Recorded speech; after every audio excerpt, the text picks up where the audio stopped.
Really So Stories by Elizabeth Gordon, Abraham Lincoln's Birthday. It's Lincoln's birthday tomorrow, and we do not have school, said the boy named Billy.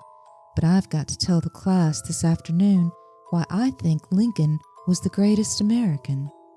Suppose you tell us what you do know about him, suggested somebody. Well, said the boy named Billy, I know he was born in Hardin County, Kentucky, in a poor little old log cabin on February 12th, 1809, that he lived there until he was 7 years old, when he went with his family to Indiana, where they were even poorer than before. His mother was never very strong, poor lady, and the rough way in which they had to live was very hard for her, and she died when Abraham was only 9 years old. But she taught him to be good, honest, and true, and learn all he could, and be of some account in the world. After a while, his father brought him another mother, who was very good to him, and as he said later, moved heaven and earth to give him an education. His school years were few, but he was determined to know things, so he studied every minute and often walked 10 miles to borrow a book. When he was 21, he owned 6 books: the Bible, Pilgrim's Progress, the Arabian Nights, Statutes of Indiana, Weem's Life of Washington, and Aesop's Fables. He used to read after his work was done by the light of the fire on the family hearth. He almost memorized the Bible.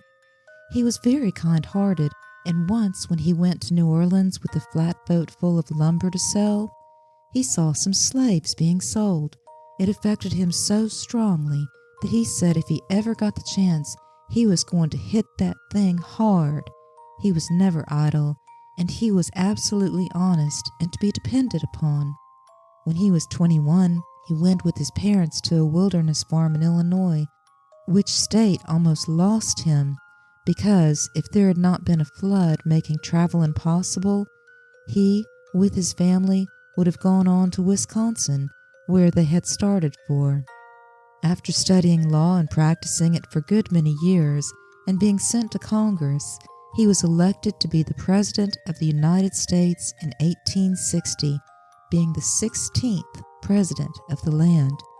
He was in the presidential chair all through the Civil War, and when he was shot, soon after his second election, the whole country mourned for the man who had hit that thing hard and abolished slavery.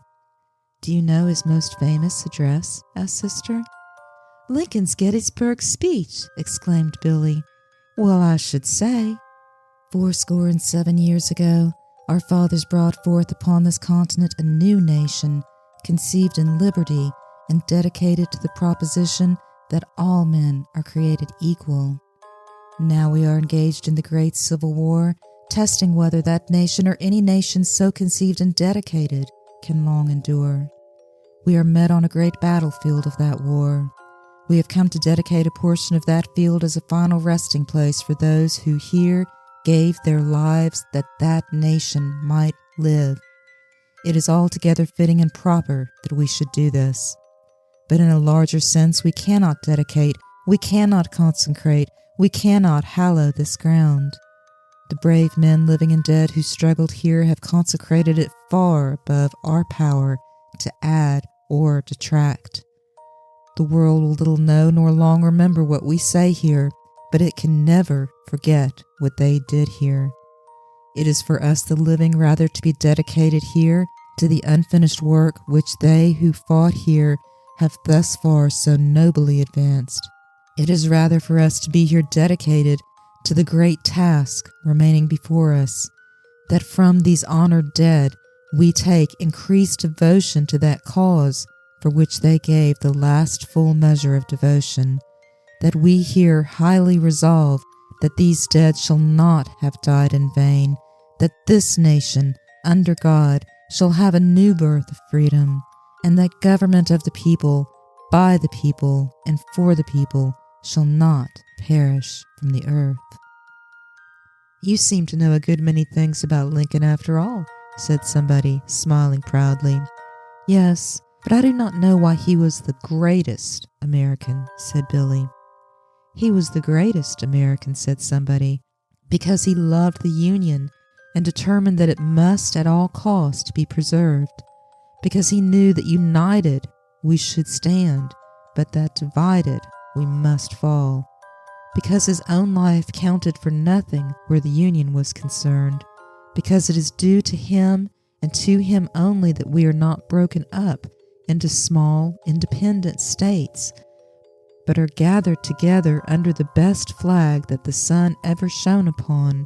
Never has the world seen a greater example of wisdom, patience, patriotism, and moral courage than animated his every act. Abraham Lincoln is our greatest American because he stood for honesty, loyalty, affection, willing service, and striving after every kind of good." "I've got it now," said the boy named Billy. End of section 6.